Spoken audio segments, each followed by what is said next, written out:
The leader crafts a partisan approach without consulting us, and then tries to blame us for not going along. That kind of behavior would not pass in any part of civil society. It would be called bullying.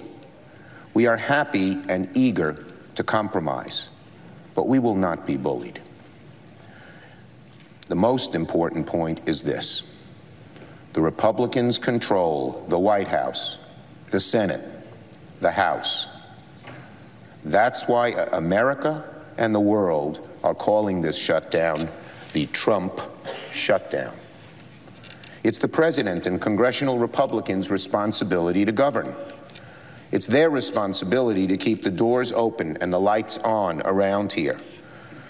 But the Republican leadership can't get a tumultuous president on board with anything, and they don't offer us any compromises on their own. The breakdown of compromise is poisoning this Congress, and it all springs from President Trump. He's turned blowing up bipartisan agreements into an art form. The president can't take yes for an answer. Twice in this long debate, President Trump walked away from partisan deals to solve all of the issues before us.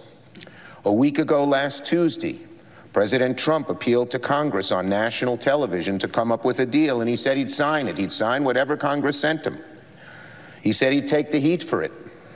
But when a bipartisan group of senators, led by Senators Graham and Senator Durbin, brought him that compromise, he blew it up in a volcanic meeting at the White House.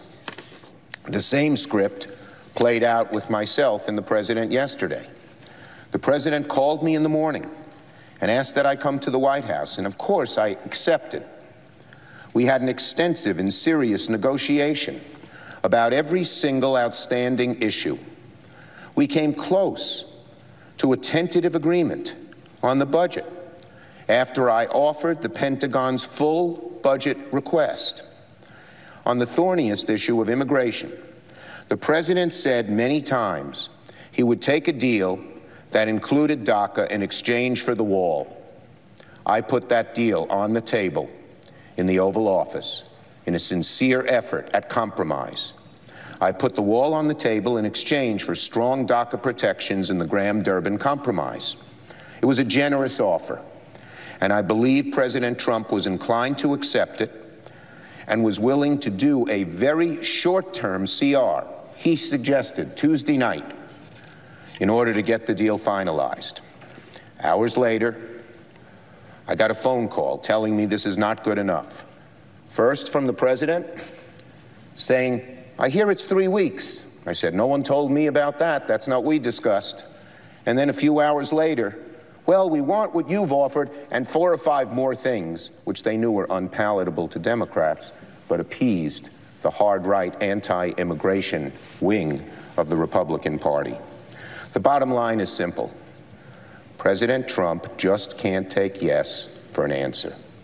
He's rejected not 1, but 2 viable bipartisan deals, including one in which I put his most prominent campaign pledge on the table. What's even more frustrating than President Trump's intransigence is the way he seems amenable to these compromises before completely switching positions and backing off. Negotiating with President Trump is like negotiating with Jello. That's why this compromise will be called the Trump shutdown. The president's behavior is inimical to compromise, which is required to getting things done in government. It's impossible to negotiate with a constantly moving target. Leader McConnell has found that out. Speaker Ryan has found that out. And I have found that out. Now, Republican leaders refuse to move ahead without President Trump.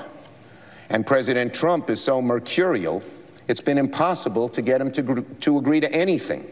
Again, to sum it up, the president can't make a deal, and congressional Republicans won't. As a result, a paralysis has descended on Capitol Hill. As Donald Trump said in 2011, if there's a shutdown, I think it would be a tremendously negative mark on the President of the United States. He's the one that has to get people together. That's President Trump's quote, then, 2011. Getting people together, that's just about the opposite of what he's done in these negotiations. So on the one-year anniversary of President Trump's inauguration, today, his government has closed its door to the American people, and he hardly seems to care. Early on, he said our country could, quote, use a good shutdown. Today, he tweeted, "This is the one-year anniversary of my presidency, and the Democrats wanted to give me a nice present." He called the shutdown an anniversary present. A present. It shows just how out of touch and how callous he can be. A government shutdown is no present for the country, for his party, and for him. Don't forget to click subscribe. It's almost as satisfying as skip ad.